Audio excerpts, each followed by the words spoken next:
Selamat pagi, kami dari kelompok Atmega akan menyampaikan hasil diskusi 8051 microcontroller. Ya, saya Surya Negara akan memulai presentasi ini. Nah, yang pertama perbedaan mikroprosesor dan microcontroller. Jadi mikroprosesor dalam komputer digital disebut sebagai Central Processing Unit yang bekerja sebagai pusat pengolahan dan pengendalian pada sistem komputer mikro. Terdiri atas 3 bagian penting, yaitu ALU, RU, Register Unit, dan CU, Control Unit. Lalu microcontroller adalah komputer mikro dalam suatu chip, dan microcontroller menggabungkan CPU, ROM, ROM, I/O, counter timer, dan rangkaian clock dalam satu chip tunggal.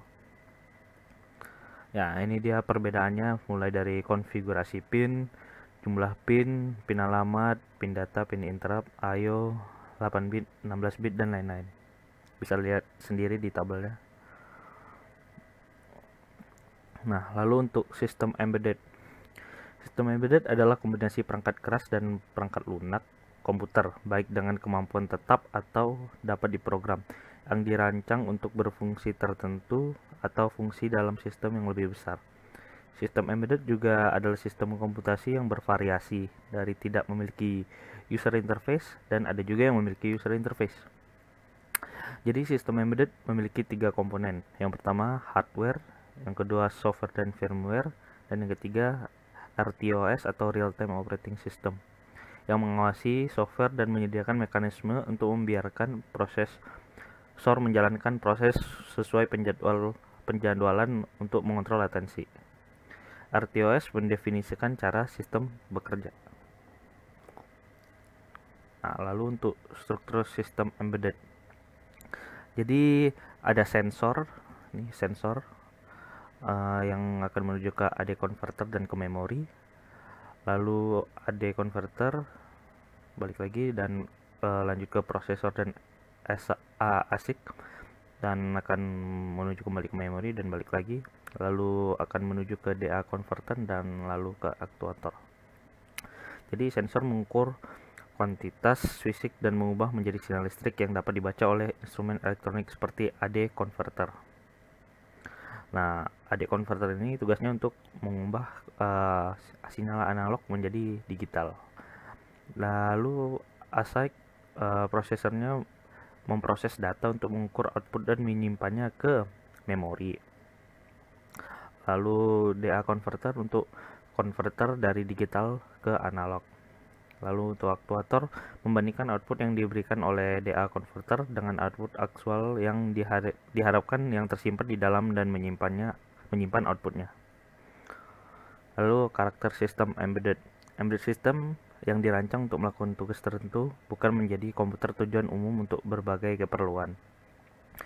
Embedded system tidak selalu perangkat mandiri. Banyak embedded system terdiri dari bagian-bagian kecil, bagian komputerasi dalam perangkat yang lebih besar yang melayani tujuan yang lebih umum.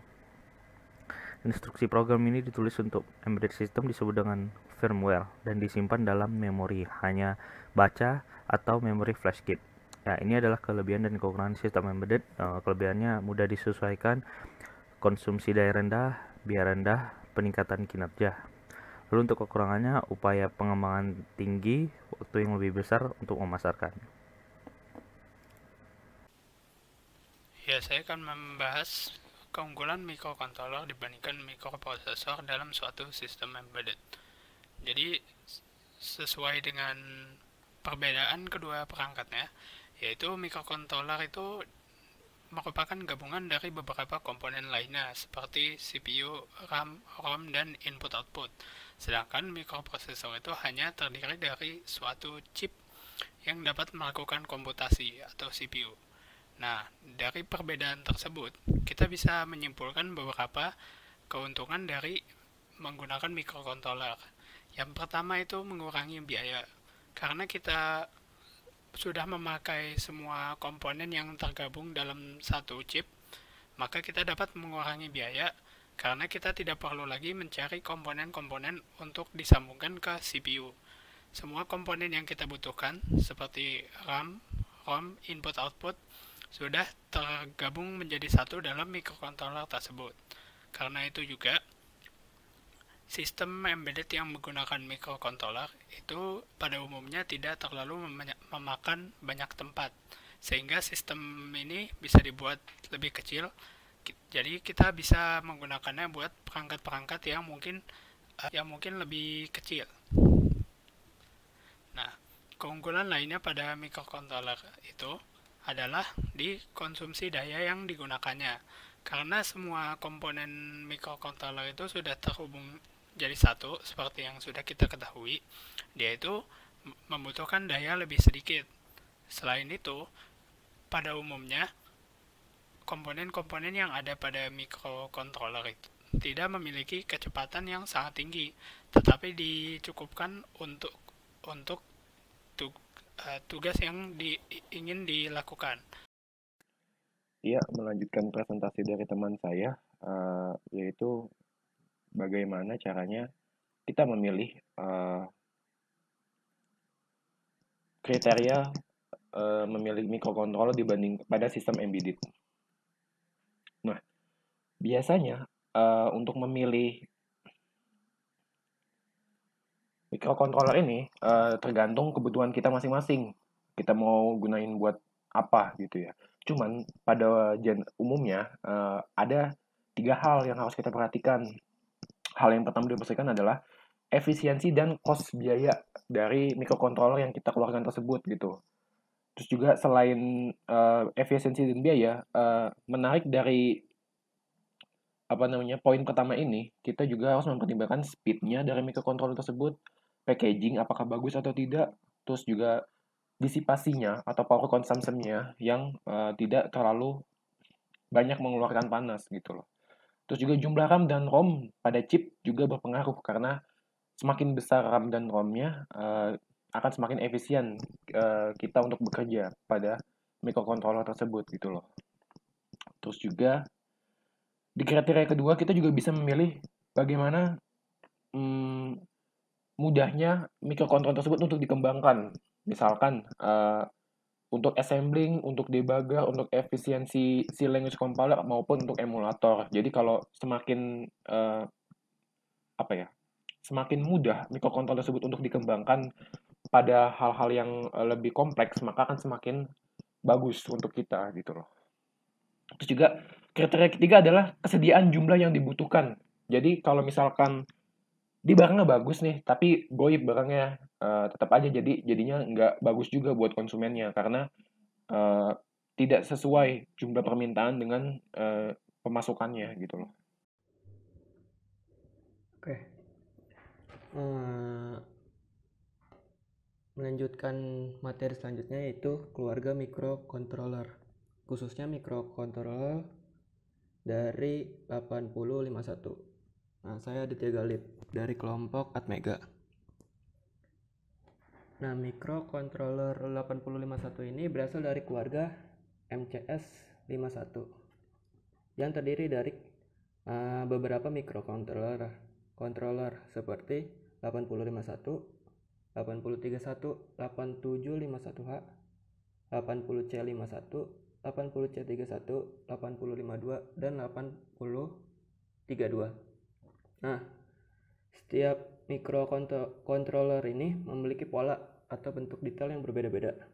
Tetapi meskipun mereka berbeda, terdapat sebuah persamaan di antaranya, yaitu persamaan dalam konsep pembuatan, di mana sebuah microcontroller ini terdiri atas prosesor, memori, I/O, terus clock generator, dan reset.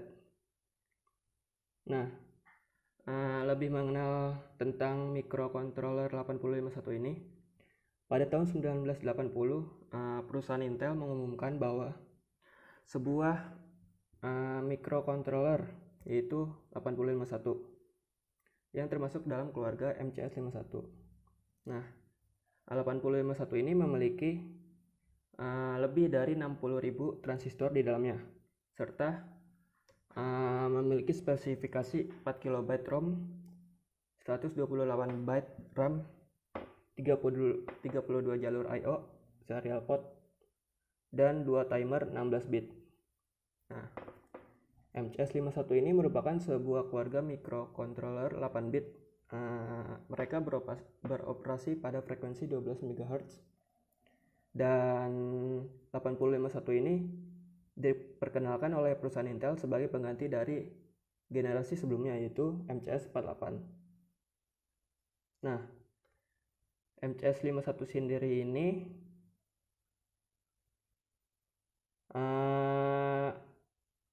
terdiri dari beberapa microcontroller.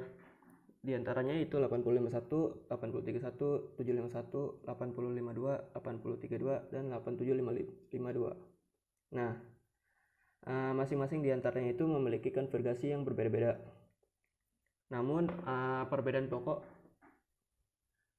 di antara semuanya itu yaitu pada 8031 dan 8032 dia tidak memiliki internal ROM, sedangkan pada 8751 dan 8752 dia memiliki internal ROM dengan jenis EPROM, yaitu erasable dan programmable ROM. Nah, di sini bisa dilihat terdapat tabel anggota keluarga dari MCS51 itu sendiri. Di sini ada jenis-jenis device-nya, on-chip data memory, on-chip program memory, number of 16 bit timer counter, number of vector interrupt, dan full duplex serial I/O, dimana masing-masing dari keluarga tersebut memiliki spesifikasi yang berbeda-beda.